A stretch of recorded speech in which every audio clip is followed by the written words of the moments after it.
สมาคมมิตรภาพประชาชนจีนกรมต่างประเทศยินดีที่จะให้การสุขยู่และร่วมมือกับทางนครหลวงเวียงจันทร์ในหลายด้าน โดยเฉพาะในการร่วมมือแลกเปลี่ยนบทเรียนทางด้านคงเขตวัฒนธรรมสังคม เศรษฐกิจการค้าและอื่นๆท่านอนุภาพตุนลมเลขาคณะพรรคประธานสภาประชาชนนครหลวงเวียงจันทร์ได้ต้อนรับการเข้าเยี่ยมคำนับของท่านอย่างหวันมิงประธานสมาคมมิตรภาพประชาชนจีนกับต่างประเทศพร้อมคณะในโอกาสเดินทางมาเยี่ยมยามและเฮ็ดเวียกอยู่สาธารณรัฐประชาธิปไตยประชาชนลาวในระหว่างวันที่9-13 เมษายน 2025 นี้โอกาสนี้ท่านอนุภาพตุนลมได้ต้อนรับอย่างอบอุ่นพร้อมทั้งตีราคาสูงต่อคณะผู้แทนสมาคมมิตรภาพประชาชนจีนกับต่างประเทศที่เดินทางมาเยี่ยมยามและเฮ็ดเวียกในครั้งนี้ซึ่งมันเป็นการส่งเสริมสายสัมพันธ์มิตรภาพและการร่วมมืออันดีงามของสองชาติลาวจีนให้มีการพัฒนาขึ้นอย่างบ่หยุดยั้ง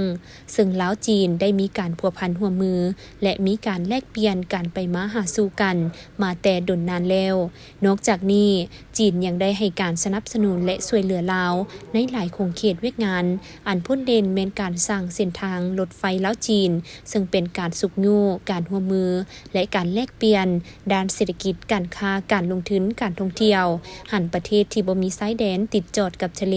กลายเป็นประเทศเชื่อมโยงกับภาคพื้นและสากลท่านอย่างวันมิงได้กล่าวแสดงความขอบใจ